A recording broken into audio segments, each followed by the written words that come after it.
sedikit berbagi tentang diseminasi modul 4, modul 1.4 budaya positif untuk salah satu aktivitas kegiatan guru penggerak angkatan 11. Sebelum lanjut, jadi saya akan memperkenalkan diri. Ini salah satu profil saya dari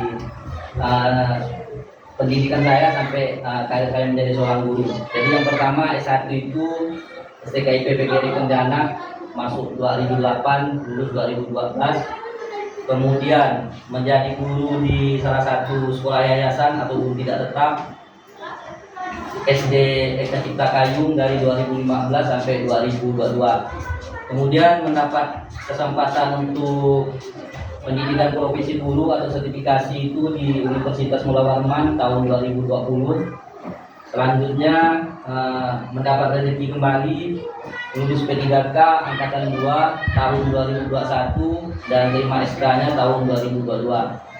Kemudian pendidikan yang saya jalani saat ini yaitu CGP atau calon guru penggerak angkatan 11 tahun 2024. Jadi ini sedikit profil tentang diri saya. Selanjutnya, jadi latar belakangnya mengumpulkan atau minta waktu Bapak dan Ibu di sini Mila. Jadi latar belakangnya itu yang pertama itu sekolah merupakan institusi pembentukan karakter. Oleh karena itu budaya positif perlu diciptakan agar dapat mendukung pembentukan karakter murid yang diharapkan. Budaya positif di sekolah ialah nilai-nilai keyakinan dan kebiasaan-kebiasaan di sekolah yang berpihak pada murid agar murid dapat berkembang menjadi pribadi yang kritis, penuh hormat dan bertanggung jawab. Untuk membangun budaya positif, sekolah perlu menyediakan lingkungan yang positif, aman dan nyaman agar murid-murid mampu berpikir, bertindak dan mencipta dengan merdeka, mandiri dan bertanggung jawab. Salah satu strategi yang perlu ditinjau ulang adalah bentuk disiplin yang dijalankan selama ini di sekolah-sekolah kita.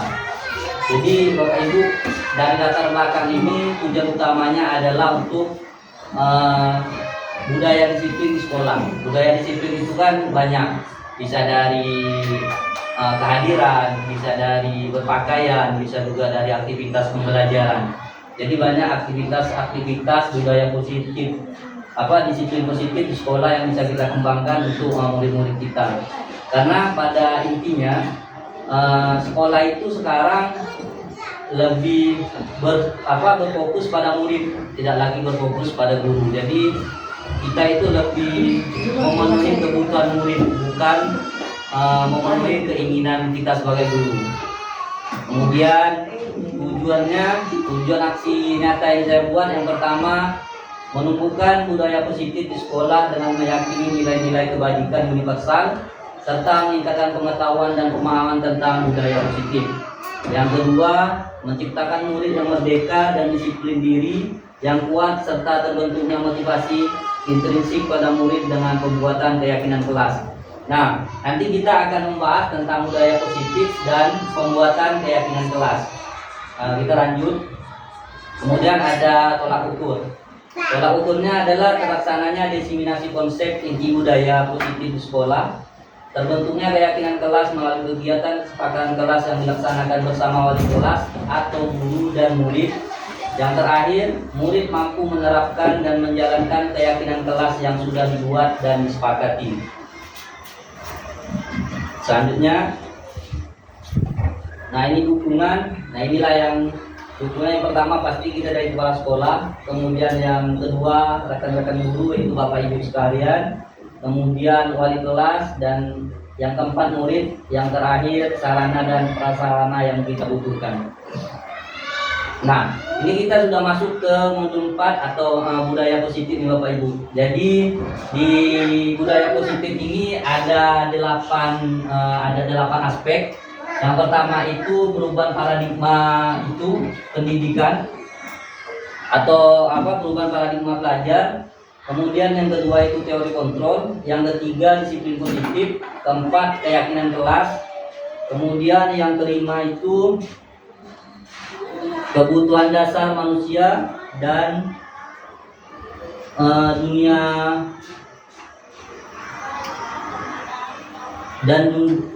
dan dunia yang berkualitas. Kemudian yang ketujuh itu posisi kontrol manusia, dan yang terakhir segitiga restitusi. Nah, inilah yang akan kita bahas satu persatu, Bapak Ibu.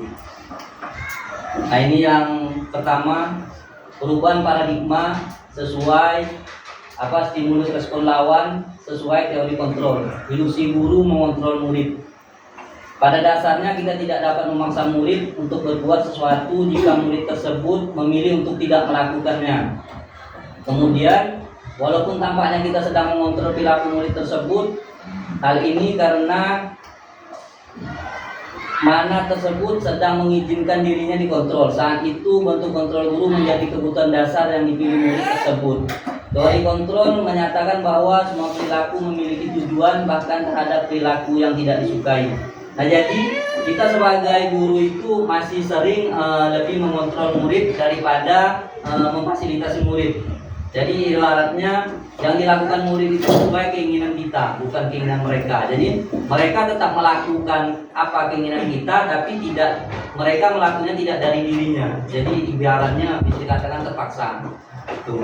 Nah, ini selanjutnya masih perubahan paradigma stimulus respon lawan yang sesuai teori kontrol, ilusi bahwa semua penguatan positif efektif dan bermanfaat.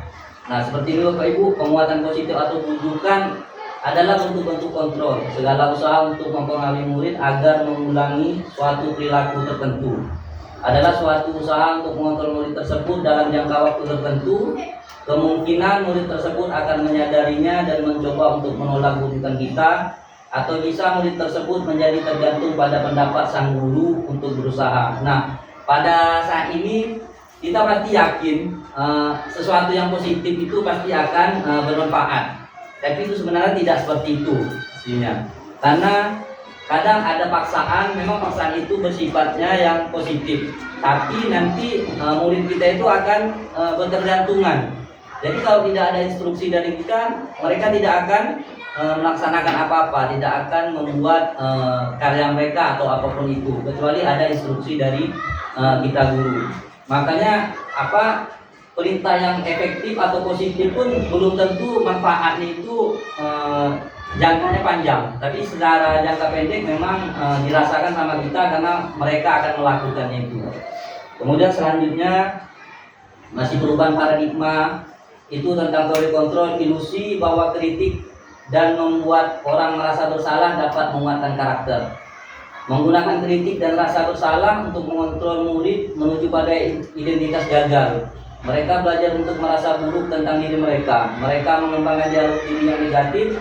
Kadangkala sulit bagi guru untuk mengidentifikasi bahwa mereka melakukan perilaku ini, karena seringkali guru cukup menggunakan suara halus untuk menyampaikan pesan negatif. Nah, jadi kita itu kadang tanpa sadar itu kadang kita menjudge atau menilai siswa kita itu kurang mampu. Contohnya misalnya kamu terus yang belum selesai nih, kawannya sudah selesai. Kenapa kamu terus yang tidak mengerjakan? Kenapa kamu terus yang selalu tidak sekolah? Harusnya ada bahasa-bahasa yang lain yang tidak menjatuhkan mental murid kita. Selanjutnya yang keempat itu perubahan paradigma stimulus respon lawan sesuai teori kontrol, ilusi bahwa orang dewasa memiliki hak untuk memaksa. Nah, jadi ini secara deskripsi, banyak orang dewasa yang percaya bahwa mereka memiliki tanggung jawab untuk membuat murid-murid membuat hal-hal tertentu. Apapun yang dilakukan dapat diterima selama ada sebuah kemajuan berdasarkan sebuah pengukuran kinerja.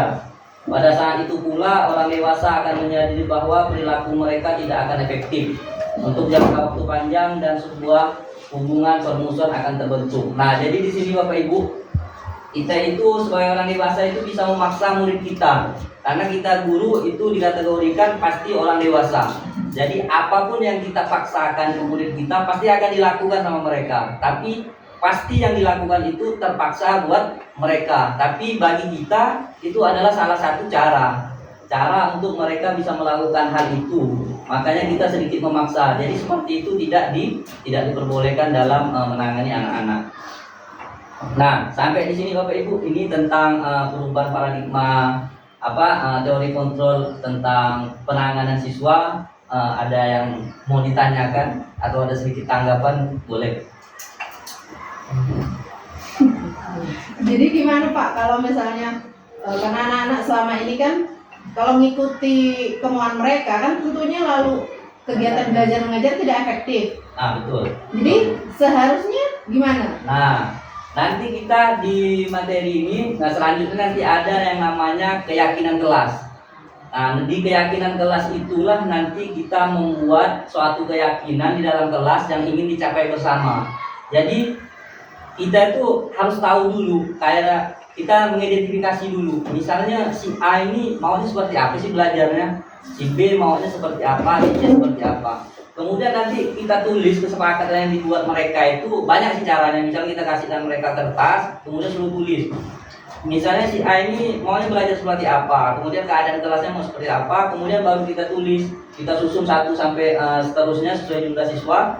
Nah, keyakinan kelas itulah yang harus disepakati dan harus dilaksanakan oleh semua siswanya, Bu. Jadi ibaratnya misalnya Ibu pengennya keadaan kelas selalu bersih. Kemudian yang kedua misalnya masuk kelas tepat waktu, kemudian selalu membantu temannya, kemudian selalu bekerja sama, kemudian saling menghargai. Jadi kesepakatan-kesepakatan seperti itu harus dibuat dulu sebelum memulai kegiatan pembelajaran. Jadi kurang lebih seperti itu. Ada yang lain? Selama ini kan Pak, anak-anak itu terkesan pasif gitu. Nah, itu makanya kalau SD kelas rendah itu memang agak sulit untuk kita membuat kesepakatan kelas. Jadi kita buatkan kesepakatan kelasnya, buatkan daftarnya, anaknya suruh milih, Bu, supaya anak itu aktif. Jadi kesepakatan kelas seperti apa yang nanti Ibu buat daftarnya, nanti anak suruh pilih supaya anak itu bisa aktif untuk pembelajaran. Jadi sebenarnya pada dasarnya itu ada solusi semua, Bu. Hanya mungkin sudah pernah kita lakukan, hanya saja dia tidak secara administrasi. Pernah kita laksanakan, memang secara administrasinya tidak ada. Jadi seperti itu yang terjadi saat ini. Jadi bisa kita lanjut, Bu, ya. Nah, jadi ini kata kuncinya ini Bapak Ibu. Jadi sebagai pendidik itu tujuan kita adalah menciptakan anak-anak yang memiliki disiplin diri sehingga mereka bisa berperilaku dengan mengacu pada nilai-nilai kebajikan universal dan memiliki motivasi intrinsik atau motivasi dari dalam dirinya. Kemudian dibuatkan lagi oleh pendapat Ki Hajar Dewantara menyatakan untuk menciptakan murid yang merdeka syarat utamanya adalah harus ada disiplin yang kuat. Disiplin yang dimaksud adalah disiplin diri yang memiliki motivasi internal. Nah, di situ ada manfaat disiplin diri. Yang pertama itu mempelajari bagaimana cara kita mengontrol diri, kemudian mempelajari bagaimana menguasai diri untuk memilih tindakan yang mengacu pada nilai-nilai yang kita hargai. Kemudian yang terakhir itu bisa bertanggung jawab terhadap apa yang dilakukannya karena mereka mendasarkan tindakan mereka pada nilai-nilai kebajikan universal. Nah, nilai-nilai kebajikan universal di sini itu maksudnya nilai-nilai yang positif, Bapak Ibu. Nilai-nilai yang positif. Kemudian nilai-nilai positif itu kan banyak. Kayak misalnya menghargai, disiplin, kemudian menghormati guru, izin pada guru saat keluar kelas, kemudian misalnya menggunakan seragam yang lengkap. Jadi itu sebenarnya kebajikan universal. Oke, bisa kita lanjut. Nah ini tadi yang pertanyaan Bu Isti ya. Jadi kita ada keyakinan kelas, ada hukuman dan ada penghargaan. Mengapa keyakinan kelas? Mengapa tidak peraturan kelas saja? Nah, itu yang harus kita bedakan. Jadi keyakinan sama peraturan itu berbeda. Kalau keyakinan itu dia dari dalam diri kita, Bu. Tapi kalau aturan itu sesuatu yang baku yang harus dilaksanakan dan harus diterima oleh semua orang. Tapi kalau keyakinan dia kembali ke dirinya masing-masing. Oke, selanjutnya. Nah, ini contohnya ada pertanyaan. Pertanyaan berikut adalah mengapa kita memiliki peraturan tentang penggunaan helm pada saat mengendarai kendaraan roda bermotor? Pasti jawaban kita semua orang normal. Yang pertama karena aturan, yang kedua pasti karena keselamatan supaya tidak terjadi apa-apa. Sama pertanyaan berikutnya, mengapa kita memiliki peraturan tentang penggunaan masker dan mencuci tangan setiap saat? Mungkin jawaban kita semua untuk kesehatan dan keselamatan. Sebenarnya pada dasarnya Bapak Ibu, nilai-nilai keselamatan atau kesehatan itu adalah suatu keyakinan di dalam diri kita. Itu bukan tanpa ada aturan itu pun kita harus melaksanakan itu, begitu kan? Iya. Karena kita harus yakin kalau kita tuh, kalau kita tidak pakai helm mungkin bahaya, kalau kita tidak cuci tangan, kalau itu tangan kita kotor itu bahaya untuk kesehatan. Jadi sebenarnya itu lebih ke keyakinan. Jadi tanpa ada aturan pun, karena kita punya keyakinan kesehatan dan keselamatan, makanya kita bisa menjalankan itu semua. Jadi sebenarnya pada dasarnya itu keyakinan, bukan ke peraturan. Jadi seperti itu. Jadi itu tadi Bu Isti. Nah ini contoh keyakinan kelas. Nah ini contoh keyakinan kelas. Jadi sebelum memulai pembelajaran, ini bisa kita buat dulu Bu. Ini tidak mesti hanya guru mapel atau guru wali kelas. Ini siapa saja yang masuk kelas bisa nih. Contohnya, hadir tepat waktu, kemudian berpakaian rapi dan sesuai setiap hari, kemudian berdoa sebelum dan sesudah belajar dengan bersungguh-sungguh, kemudian mengikuti dan mengerjakan tugas tepat waktu, kemudian menjaga kebersihan kelas dan sekolah, jujur dan mandiri, dan seterusnya. Yang terakhir bersikap baik, ramah dan santun. Nah, ini Bapak Ibu, kalau di kelas atas atau kelas 4, 5, 6 itu bisa anak-anak yang buat. Kita kasih di atas lembar atau kertas kecil-kecil segi 4. Nanti anak-anak suruh nulis, satu orang itu membuat satu keyakinan atau keinginan kelas mereka yang ingin dicapai bersama pada hari itu. Jadi setiap hari itu keyakinan kelas tidak akan sama, karena setiap hari perasaan anak-anak semua berbeda, tidak akan selalu sama. Jadi inilah. Nah kalau anak kelas 1 sampai kelas 3 mungkin kita buatkan daftar seperti ini, dia memilih nanti Bu. Jadi mau yang seperti apa sih yang kita lakukan di dalam kelas Bu di saat kegiatan pembelajaran itu. Kalau kelas 4, 5 kan bisa kita arahkan. Jadi mereka membuat keyakinan kelasnya, kemudian Ibu kumpulkan, dan yang paling penting keyakinan kelas itu harus ditempel atau ditulis di papan tulis. Jadi seiring berjalan dari pagi sampai siang, kalau mereka misalnya ada yang melanggar keyakinan kelas, nanti kita ada yang namanya segitiga restitusi. Menangani itu tuh ada caranya. Jadi ada caranya kalau mereka ada yang melanggar keyakinan kelas ini. Jadi sampai sini Bu tentang keyakinan kelas, gimana? Ada pertanyaan atau Jadi, tambahan? Pada dasarnya itu kayak untuk membentuk kepribadian anak. Nah, karakter. Karakternya. Karakter. Jadi kalau yang sudah sekarang kan kita masuk menyampaikan materi tersampaikan, kita tidak tahu karakter anak. Yang penting materi sudah tersampaikan, anak mendapatkan apa yang dia inginkan, selesai. Tanggung jawab kita selesai, tanggung jawab anak sebagai murid selesai. Tapi tidak tahu kita karakter anak dan keinginan anak pada hari itu. Makanya lah dibuatlah keyakinan kelas atau keyakinan kelas itu dibuat setiap pertemuan. Jadi tidak, kalau kita kan yang udah masuk kelas, absen, nanya kabar dan sebagainya langsung materi. Tapi kalau bisa ini mau kita rubah sedikit demi sedikit, kita masuk itu kayak lebih mengidentifikasi dulu. Jadi mengidentifikasi apa sih perasaanmu hari ini. Kemudian kalau kamu pengen belajar seperti apa, kemudian yang lain sama tanya seperti itu, pengen belajarnya seperti apa. Memang ribet, tapi memang inilah yang kita tekankan pada kurikulum Merdeka saat ini. Gimana, ada yang lain? Berarti untuk anak kelas 1 pun Pak bisa ini Bisa, Bu. Banyak cara Bu. Jadi kalau anak kelas 1 itu kan kalau ditanya malu. Bukan malu sih. Misalnya ditanya apa perasaanmu sekarang, dia mau jawab tuh takut salah. Baru ditanya perasaan dia. Jadi ada caranya kayak yang apa namanya, yang kayak di HP itu Bu, emoji. Nah, Ibu buatkan emojinya, Ibu bagikan ke anak-anak. Misalnya ada 5 perasaan, misalnya senang, sedih, apalagi itu sakit, marah. Ibu bagikan itu, nanti Ibu panggil satu-satu. Silakan tempelkan perasaanmu hari ini di papan perasaan misalnya. Ibu kita buatkan tabel, tempel papan perasaan. Jadi ditempel misalnya si A, oh lagi marah. Nah, nanti Ibu bisa mengidentifikasi itu. Kenapa lagi marah? Mungkin tidak dikasih bekal sama orang tuanya atau apa dan sebagainya. Jadi semua bisa Bu. Di yang lain? Atau kita lanjut Bu ya? Nah ini kebutuhan dasar manusia. Jadi kebutuhan dasar manusia itu sebenarnya secara umum itu ada 5. Yang pertama kebutuhan bertahan hidup. Kedua, cinta dan kasih sayang, kebutuhan untuk diterima. Yang ketiga itu penguasaan kebutuhan, pengakuan atas kemampuan. Yang keempat itu kebebasan atau kebutuhan akan pilihan. yang terakhir itu kesenangan, kebutuhan untuk merasa senang. Nah, secara definisi seperti ini Bapak Ibu. Nah, kebutuhan bertahan hidup itu adalah kebutuhan yang bersifat fisiologis untuk bertahan hidup, misalnya kesehatan, rumah dan makan. Kebutuhan biologis sebagai bagian dari proses reproduksi, termasuk kebutuhan untuk tetap bertahan hidup. Komponen psikologis pada kebutuhan ini meliputi akan perasaan aman. Jadi sebenarnya namanya kebutuhan bertahan hidup itu sebenarnya sudah kita laksanakan. Jadi secara umum itu secara definisi seperti ini. Sama yang kedua, kasih sayang dan rasa diterima, kebutuhan untuk diterima. Jadi kita sebagai manusia normal itu, keberadaan kita itu pengen diterima oleh semua masyarakat atau semua sosial yang ada di sekitar kita. Sama perasaan peserta didik kita itu sama Bu. Makanya ini sekarang lagi gencar-gencarnya yang namanya anti bullying.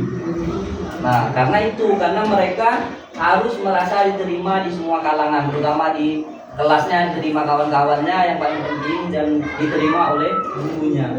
Karena ada terjadi itu, ada yang murid tidak suka sama gurunya. Itu mungkin secara permasalahan secara umum ya, tapi klasik. Itulah makanya ada yang namanya kasih sayang dan rasa diterima.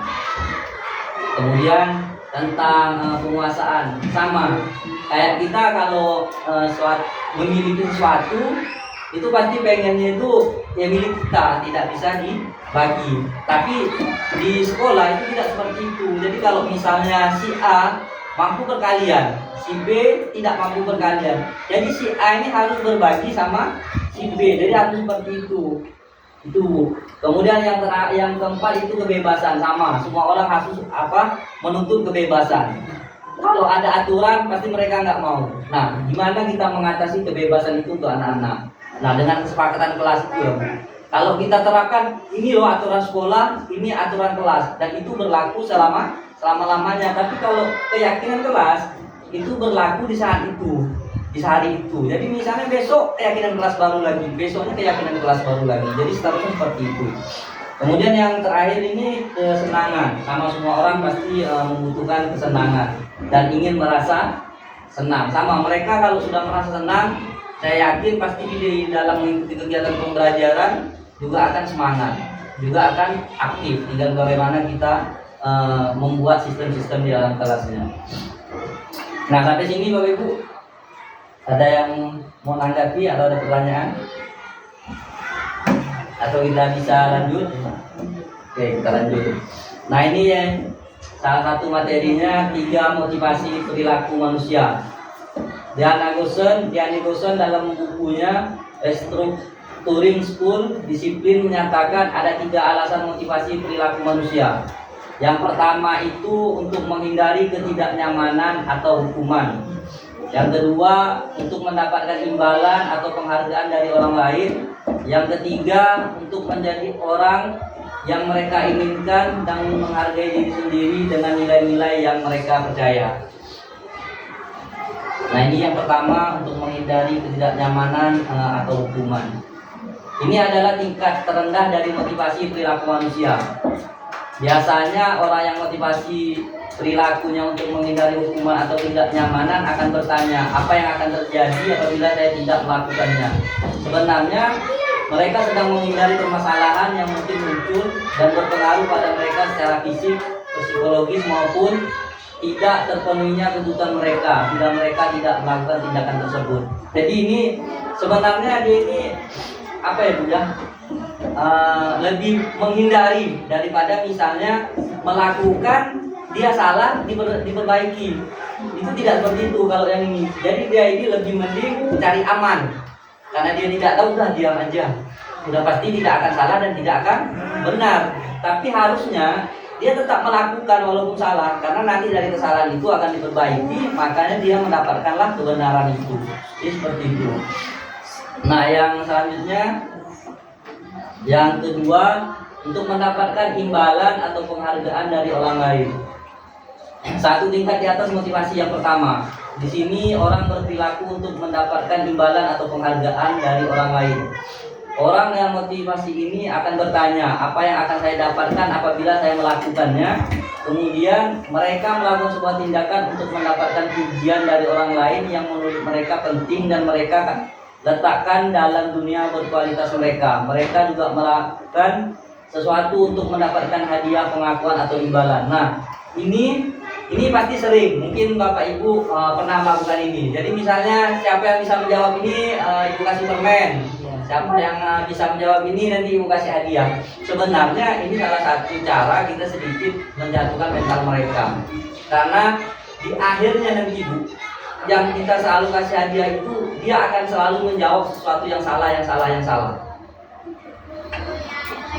Paham nggak Bu?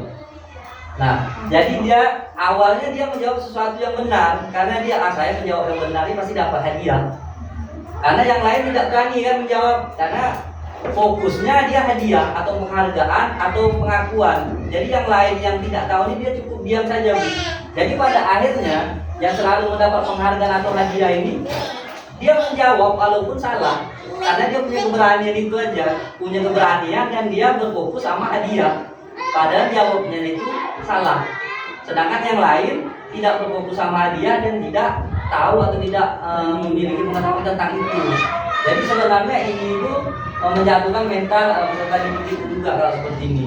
Jadi hindarilah memberi hadiah atau pengakuan itu. Oke, selanjutnya menjadi orang yang mereka inginkan dan menghargai diri sendiri dengan nilai-nilai yang mereka percaya. Nah, dengan motivasi ini akan bertanya akan menjadi orang yang seperti apa bila saya melakukannya. Kemudian mereka melakukan sesuatu karena nilai-nilai yang mereka yakini dan hargai, dan mereka melakukannya karena mereka ingin menjadi orang yang melakukan nilai-nilai yang mereka yakini tersebut. Ini adalah motivasi yang akan membuat seseorang memiliki disiplin positif karena motivasi perilakunya bersifat internal bukan eksternal. Nah, inilah sebenarnya tujuannya itu yang motivasi yang ketiga ini. Jadi kalau kita bisa menanamkan ini semua, saya yakin kegiatan pembelajaran akan berjalan baik dan akan berjalan sesuai keinginan kita 100% kalau mereka memiliki motivasi intrinsik ini. Jadi mereka itu memiliki motivasi itu karena ada keyakinannya, bukan karena ada aturannya. Jadi mereka yakin, misalnya mereka tuh tidak perlu tahu kalau misalnya mereka hafal perkalian, mereka tidak perlu tahu apa sih manfaatnya, itu tidak perlu tahu di saat itu. Kemudian misalnya mereka, saya pintar menggambar, saya pintar melukis, jadi mereka tuh tidak perlu tahu apa itu manfaatnya untuk dia, tidak. Tapi dia lebih yakin ke diri dia, saya bisa membuat ini, saya bisa membuat itu, pasti ini bermanfaat untuk orang lain. Jadi dia tidak memikirkan manfaatnya dulu. Jadi dia tuh bisa dulu karena memiliki keyakinan itu. Kemudian dari keyakinan itu bermanfaatlah untuk orang lain atau kawan-kawannya di kelas. Nah, sampai sini Bapak Ibu ada masukan atau tanggapan? Pak, Iya, pada poin 2 mengenai penghargaan terhadap murid. Yang itu. Iya Pak. Nah, itu kan muridnya kalau misalnya dia tahu mengerjakan sesuatu, Ya. ketika dia maju, kalau kita tidak lakukan penghargaan nanti malah dia malas jawabnya gimana Pak? Maksudnya Ini harus penghargaannya seperti apa? Makanya Bu, motivasi ini kalau bisa itu jangan digunakan. Ini kan ibaratnya motivasi nilainya ibaratnya kalau di rating itu 5 ke bawah, tidak 5 ke atas. Jadi usahakan kalau misalnya memberi kesempatan kepada murid untuk menjawab atau apa, jangan diiming-imingi hadiah. Jangan pernah mengiming-imingi hadiah atau reward atau apalah. Mungkin cukup misalnya dikasih aplaus atau misalnya kamu bagus atau apa gitu. Tapi kalau yang bernilai atau ada hadiahnya, nah itu yang akan menjatuhkan motivasi sendiri nanti. Karena dia modalnya ini kan berani Bu. Modalnya dia hanya berani, belum tentu dia benar. Karena dia berfokus sama hadiah, ya udah dia memberanikan diri karena tujuannya ingin dapat hadiah. Makanya nanti seterusnya dia yang menjawab ini, yang selalu kita beri hadiah ini, jawabannya akan selalu salah dan salah. Berarti kalau pengakuan nanti keluar dari itu. Nah, harus keluar dari situ pengakuan. Bisa juga misalnya kamu hari ini yang terbaik misalnya, tapi bukan nilainya hadiah, tapi nilainya lebih ke ke motivasi dirinya. Kemudian misalnya kamu hari ini yang paling rapi, hari ini kamu kalau misalnya kerapian, kalau pemuda itu misalnya kebersihan, misalnya hari ini kamu yang paling cantik, misalnya kalau perempuan, kalau laki-laki misalnya yang paling ganteng atau yang paling wangi. Jadi lebih ke motivasi dirinya, bukan lebih ke hadiahnya. Nah, sekali lisan atau misalnya ibu kasih bintang, jadi sebenarnya ada daftar bintang bisa juga di kelas. Nah, kasih bintang, kasih poin. Misalnya hari ini si Ibnu dapat bintang 2 misalnya, karena yang pertama berpakaian rapi, yang kedua misalnya mengerjakan tugas tepat waktu misalnya. Jadi ada bintang. Kemudian nanti bintang itu dijumlahkan misalnya per bulan sekali atau 1 minggu sekali. Nah, nanti dari bintang misalnya kalau dapat bintang 10 atau dapat bintang 20 selama 1 bulan, itu nanti misalnya mendapatkan tambahan nilai misalnya, atau misalnya dia dikasih pengayaan yang lebih daripada kawannya. Misalnya kawannya masih belajar 1 sampai 5, dia sudah dikasih bonus belajar sampai 1 sampai 7 misalnya. Jadi lebih seperti itu. Gimana Bu, ada yang lain?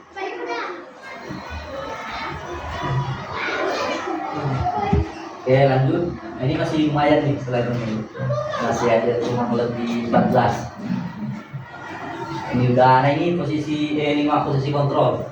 Ini 5 posisi kontrol kita sebagai guru atau sebagai orang tua. Yang pertama itu posisi pembuat merasa bersalah, kedua posisi pemantau, ketiga posisi penghukum, keempat posisi teman, dan yang terakhir posisi manajer. Ya, silakan. Kemudian ini kita yang pertama posisi kontrol sebagai penghukum. Seorang penghukum bisa menggunakan hukuman fisik maupun verbal. Orang-orang yang menjalankan posisi penghukum senantiasa mengatakan bahwa sekolah memerlukan sistem atau alat-alat yang dapat lebih menekan murid-murid lebih dalam lagi. Guru-guru yang menerapkan posisi penghukum akan berkata, patuhilah aturan saya, atau awas, atau kamu selalu saja salah, kemudian selalu pasti, selalu yang terakhir selesai. Guru seperti ini senantiasa percaya hanya satu saja agar pembelajaran bisa berhasil, yaitu cara dia. Nah, jadi kalau bisa Bapak Ibu, karena ini berfokus sama kontrol guru, ini yang sebagai penghukum, kalau bisa ini jangan pernah diterapkan, karena ini sudah pasti akan menjatuhkan mental peserta didik kita. Karena kita sebagai penghukum, kita tidak melihat apa salah tidak melihat dari beberapa sisi, tapi melihat hanya satu sisi kesalahan siswa kita. Makanya jangan sampai ini kita terapkan. Karena misalnya patuhilah aturan saya, berarti kita itu bukan menuntun, tapi kita menuntut. Itu yang harus dibedakan. Sekarang yang diwajibkan kita itu adalah menuntun, bukan menuntut. Kalau yang penghukum ini kita lebih ke menuntutnya. Atau ada tanggapan Bu Istri atau yang ibu-ibu yang lain sebelum lanjut? Untuk menerapkan itu Pak mungkin perlu latihan lagi. Oh, penerapannya. Nah, nanti penerapannya di itu segitiga restitusi yang materi terakhir nanti. Nah, ini sama membuat orang merasa bersalah. Pada posisi ini biasanya guru akan berusaha bersuara lebih lembut. Membuat orang merasa bersalah akan menggunakan keheningan yang membuat orang lain merasa tidak nyaman, bersalah atau rendah diri. Kata-kata yang keluar dengan lembut akan seperti ibu sangat kecewa sekali dengan kamu. Berapa kali Bapak harus memberitahu kamu ya. Gimana coba kalau orang tua kamu berbuat begini. Di posisi ini murid akan memiliki penilaian diri yang buruk tentang diri mereka. Murid merasa tidak berharga dan telah mengecewakan orang-orang disayanginya. Nah, jadi ibarat ini Bu, kalau yang anak-anak baperan, nah ini yang bahaya Bu. Karena ibaratnya ini kita menyerang mentalnya, menyerang perasaannya.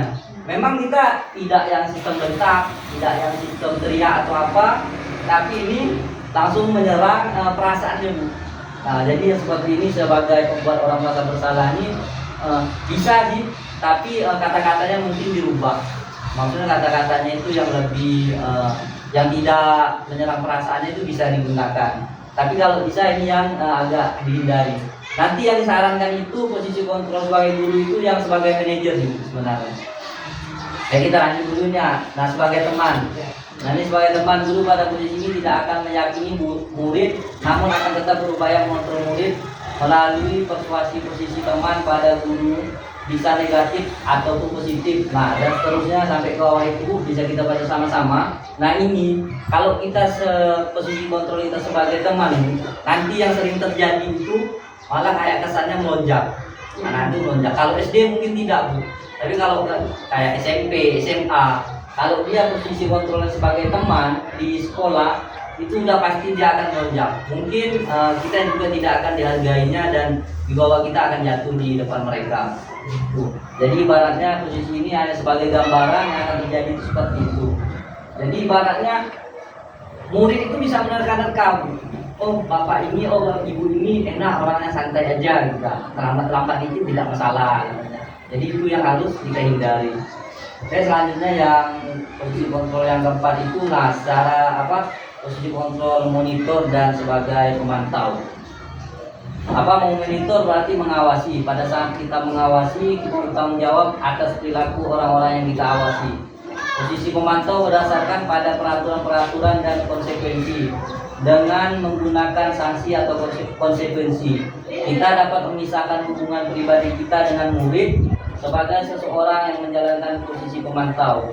Pertanyaan yang dilakukan seorang pemantau, misalnya peraturannya apa yang telah kamu lakukan, sanksi atau konsekuensinya apa. Seorang pemantau sangat mengandalkan penghitungan catatan data yang dapat digunakan sebagai bukti atas perilaku seseorang. Posisi ini akan menggunakan stiker, slip catatan, daftar cek. Posisi monitor sendiri berawal dari teori stimulus respon yang menunjukkan tanggung jawab guru dalam mengontrol murid. Nah, ini salah satu yang disarankan. Jadi ibaratnya kita itu semua harus lengkap, harus lengkap. Kalau misalnya ada yang kelahi, kita punya buku kasus, kemudian ada buku daftar misalnya tidak pernah mengerjakan PR, kemudian daftar nilai itu. Makanya sebenarnya kalau zaman dulu itu ada yang namanya portofolio.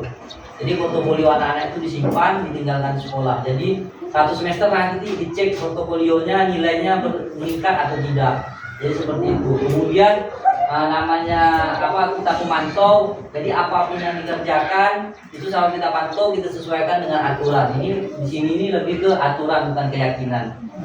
Nah, sampai sini Bapak Ibu ada yang menanggapi atau pertanyaan?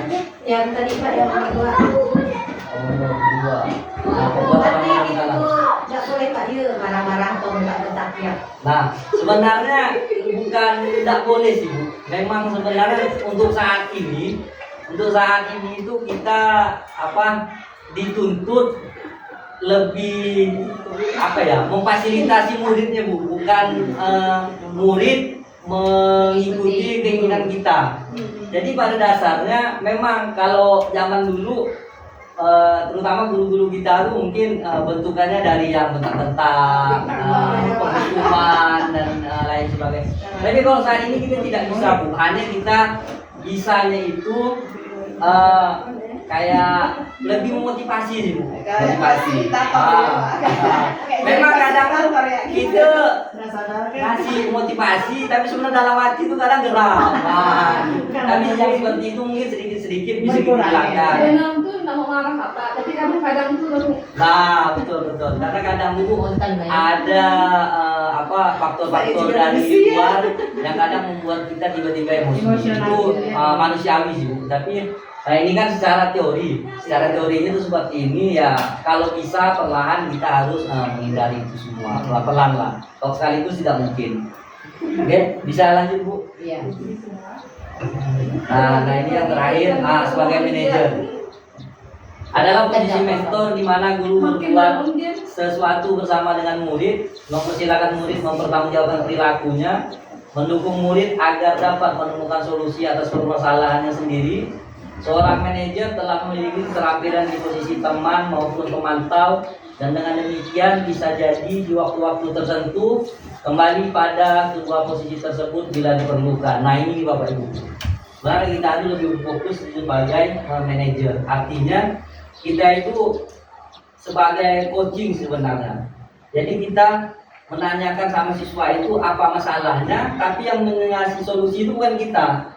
Jadi misalnya saya katakan misalnya si A ini kenapa kamu misalnya datang terlambat? Kita tidak mengasih caranya supaya mereka itu misalnya bangun pagi, tidak, tapi dia yang mencari solusinya. Dia kan pasti menjawab, Bu, saya misalnya datang terlambat karena tidurnya tengah malam, Pak. Nah, jadi kita hanya mengarahkan saja. Jadi supaya kamu bangun awal tuh apa yang bisa kamu kerjakan? Kira-kira gimana? Nanti mungkin dia bisa menjawab, oh saya berarti harus tidur awal nih Pak, supaya saya datang bangun awal dan ke sekolahnya lebih awal. Jadi lebih seperti itu, lebih mementori, bukan mencarikan solusinya. Jadi anak itu punya masalah, anak itu yang menyelesaikan masalahnya. Kita hanya memfasilitasi saja. Kita kayak mancing gitu Pak. Kayak mancing. Ibaratnya kita tuh hanya pemantik lah. Kita hanya pemantik saja, nanti yang mengembangkan dia. Jadi sampai sini Bu, ada pertanyaan atau ada tanggapan? Gusti, calon guru penggerak angkatan 12. Banyak ternyata ya. Banyak lumayan. Oke, kita lanjut saja nanti. Ini kayaknya slide yang terakhir nih, segitiga restitusi. Nah, di sini dulu. Inilah cara kita menangani kasus-kasus murid kita di sekolah.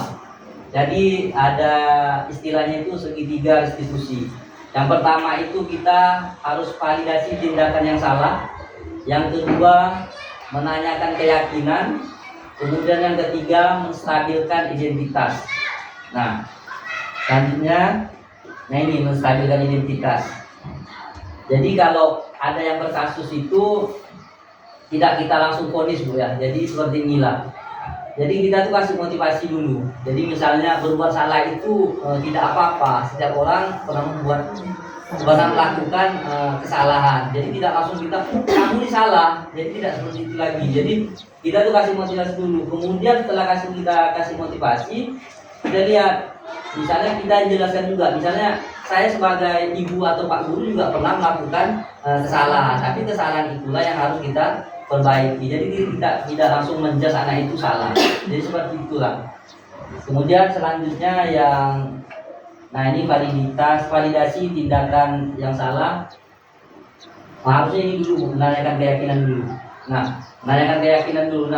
Menanyakan keyakinan ini yang berhubungan dari membuat keyakinan kelas dulu. Misalnya dia tidak mengerjakan tugas tepat waktu. Berarti kita tanyakan sama dia, kamu sudah melanggar keyakinan kelas kita yang bagian mana? Jadi nanti dia lihatlah daftar yang kita buat itu. Nah, supaya dia tidak melanggar, apa konsekuensinya? Jadi misalnya misalnya dia tidak bisa, berarti dia harus nanya sama temannya atau harus nanya ke gurunya. Jadi seperti itu. Kemudian yang terakhir baru kita validasi.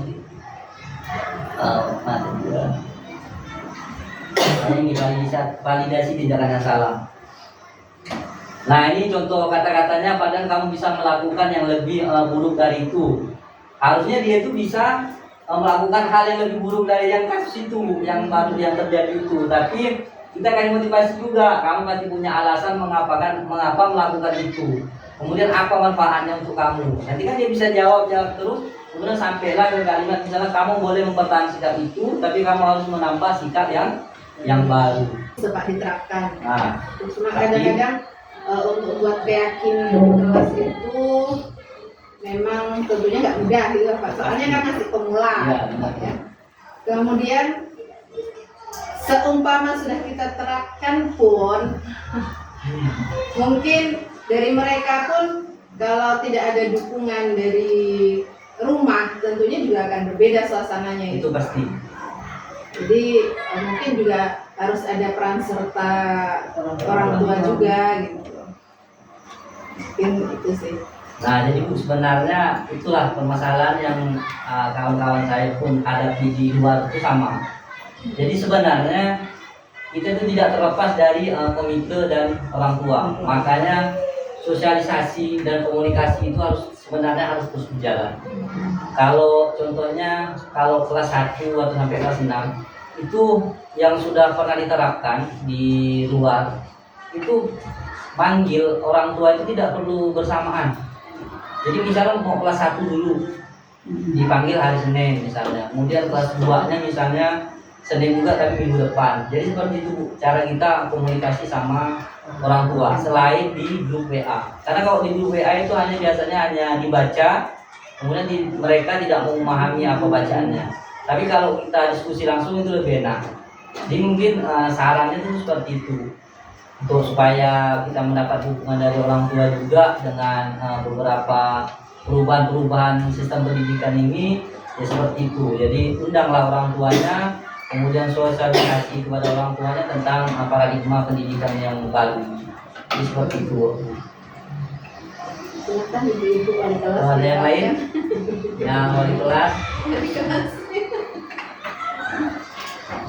Atau kita cukup? Bapak sudah selesai Pak, cukup. Nah, secara materi kita sudah selesai Bapak Ibu. Jadi kalau masih ada pertanyaan silakan. Tapi kalau memang tidak, pasti saya akhiri kegiatan hari ini. Terima kasih atas perhatiannya. Semoga yang saya bagi ini bisa sedikit kita terapkan di sekolah kita dan menambah sedikit pengetahuan kita semua. Wassalamualaikum warahmatullahi wabarakatuh. Waalaikumsalam warahmatullahi wabarakatuh. Assalamualaikum warahmatullahi wabarakatuh. Selamat pagi. Apa kabarnya hari ini? Nah, baik anak-anak. Jadi ini pertemuan kita yang beberapa kalinya. Jadi pada kesempatan ini kita harus membuat sesuatu yang nyaman di kelas ini. Nah, jadi untuk mendapatkan kenyamanan di dalam kelas ini sebelum memulai pelajaran, yang pertama kita harus membuat keyakinan kelas. Apa itu keyakinan kelas? Ada yang tahu? Nah, karena ini sesuatu yang baru, di kelas kita ini sesuatu yang baru, jadi keyakinan kelas itu adalah sesuatu yang kita akan sepakati bersama supaya kelas ini terasa nyaman di saat kalian mengikuti kegiatan pembelajaran. Keyakinan kelas ini bukan aturan ya, bukan aturan yang sudah baku, aturan sekolah bukan, tapi aturan kelas ini, keyakinan kelas ini kalian yang membuatnya dan kalian sepakati sama-sama supaya itu semua bisa tercapai. Tujuannya untuk apa? Tujuannya supaya kelasnya terasa nyaman saat mengikuti kegiatan pembelajaran. Nah, jadi untuk mendapatkan kelas yang nyaman itu maka kita harus sama-sama membuat satu keyakinan kelas itu. Nah, di sini Pak Guru punya kertas putih ini nanti akan Bapak bagikan sama anak-anak semuanya. Jadi dari kalian cukup menuliskan satu keyakinan kelas yang ingin kalian capai. Paham ya? Satu saja. Bebas apapun itu terserah. Yang jelas kegiatan di dalam kelas, kegiatan di sekolah dan lain sebagainya. Ya, cukup membuat satu keyakinan kelas. Paham? Nah, kalau paham, ini akan Bapak bagikan. Silakan kalian tulis. Nanti setelah kalian tulis, boleh nanti dikumpulkan di depan. Nanti kita baru tulis di papan tulis. Nah, ini akan Bapak bagikan satu-satu.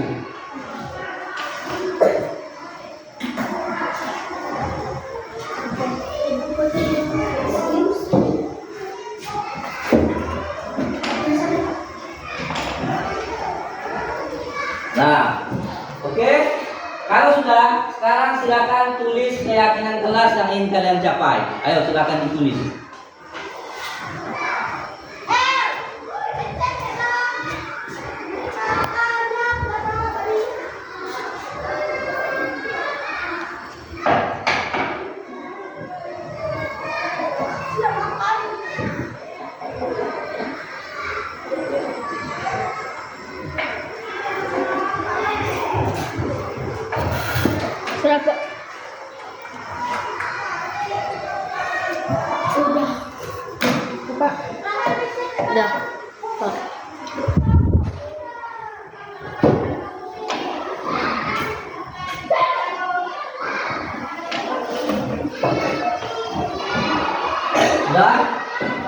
Sudah selesai semuanya?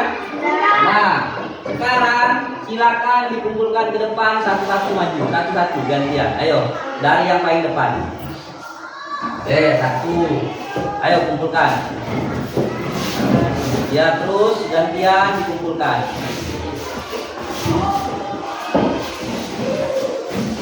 Oke, baik, terus. Setelah itu kembali ke tempat duduknya masing-masing. Sudah semua? Oke, baik. Di sini sudah Bapak pegang keyakinan kelas yang ingin kalian capai bersama. Nah, ini akan kita tulis ke papan tulis. Silakan perhatikan keyakinan kelas.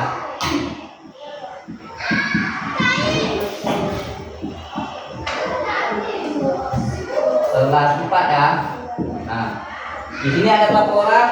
Ada 9. Ya, berarti di sini ada 9 keyakinan kelas. Jadi kita harus pilih-pilih keyakinan kelas itu yang sama nanti akan dilebur menjadi satu. Nah, di sini ada contohnya belajar tepat waktu. Kemudian yang kedua, tidak boleh ngomong sembarangan. Yang ketiga, tidak boleh ngobrol dalam kelas ya.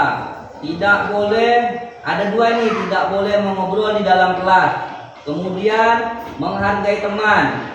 Kemudian masuk kelas tepat waktu. Kemudian belajar dengan semangat. Kemudian selanjutnya jika ingin keluar kelas izin ke Pak Guru. Kemudian yang terakhir menjaga kebersihan kelas. Nah, coba kita tuliskan. Yang pertama apa tadi? Menjaga kebersihan kelas. Oke, ini yang pertama. Yang kedua, izin saat keluar kelas. Izin saat keluar kelas. Yang ketiga, belajar dengan semangat. Belajar dengan semangat. Keempat, masuk kelas tepat waktu.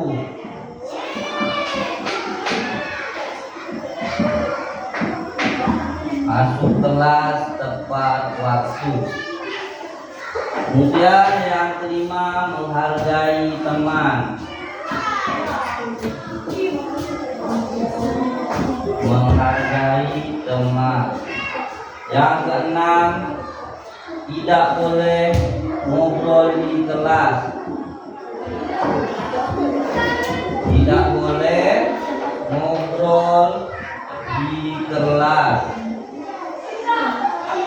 Kemudian yang selanjutnya sama, ini tidak boleh ngobrol dalam kelas. Berarti tadi kita jadikan satu. Kemudian ini sama, tidak boleh ngomong sembarangan di dalam kelas. Sama, kita lebur menjadi satu ke dalam keyakinan kelas nomor 6, tidak boleh ngobrol di kelas. Kemudian yang terakhir, belajar tepat waktu atau mengerjakan tugas tepat waktu ini.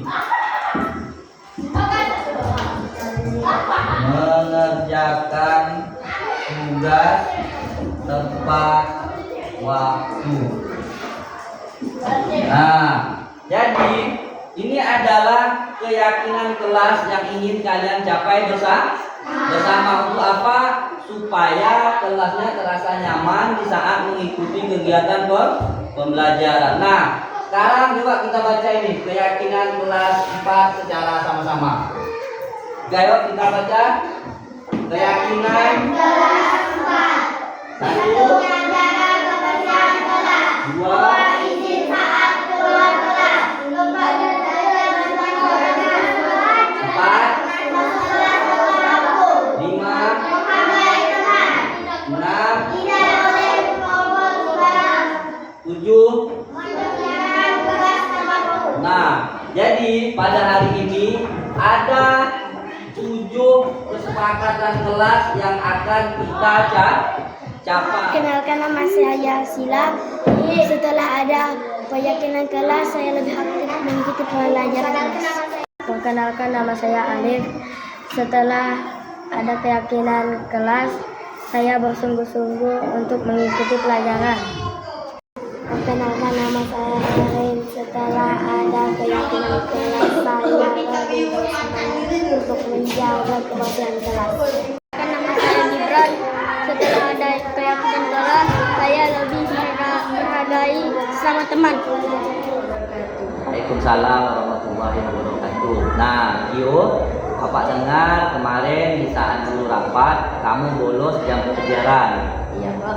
Nah, kamu bolos kemana? Ke rumah teman Pak. Apa yang kamu kerjakan di rumah temanmu? Main Pak di sana. Nah, Gio, setiap orang itu pernah melakukan kesalahan, tapi kesalahan itu jangan diulang lagi, karena apalagi kesalahannya itu membolos di saat jam pelajaran. Kemudian bolos itu bagus enggak, Gio? Tidak Pak. Nah, tidak bagus karena kamu ketinggalan pelajaran. Kemudian kenapa kamu bolos? Saya bosan Pak di kelas. Oh, kenapa bisa bosan? Oh, karena tidak belajar. Nah, sekarang kamu sadar belum? Sadar Pak. Nah, sekarang kamu sadar kalau bolos itu tidak baik. Nah, kemudian Gio, kalaupun nanti ke depannya guru ada rapat, apa yang akan kamu lakukan dalam kelas? Diam di kelas dan mengerjakan tugas yang diberikan ibu. Nah, kamu sekarang sudah sadar kalau tidak ada guru, lebih baik tetap mengerjakan tugas di dalam kelas. Nah, Gio, semoga kamu sadar dengan apa yang kamu sudah lakukan saat ini ya, Gio ya. Ya. Waalaikumsalam warahmatullahi wabarakatuh. Nah, Faris, kamu tahu tidak kenapa Bapak panggil kamu ke kantor? Nah, coba kamu ceritakan teknologinya itu seperti apa? Saat kemarin itu kan belakangan saya Oke, nah Faris, Bapak yakin semua siswa itu tidak ada yang sempurna. Nah, kamu ini sebenarnya sudah baik mau mengakui kesalahan kamu, ya. Kemudian, kenapa kamu mencontek? Ulangannya atau pelajarannya sangat susah. Nah, Bapak mau tanya nih Faris, itu tindakannya sudah benar atau salah mencontek itu? Nah, salah ya, kamu sudah tahu tindakan itu adalah salah. Nah, karena kamu dalam mengerjakan ujian itu harus jujur. Nah, untuk kedepannya apa yang akan Faris lakukan supaya ujian tidak mencontek lagi? Ya, kamu harus belajar lebih bagus. Kalau begitu, Bapak akan mendukung dan membantu kamu supaya kamu rajin belajar.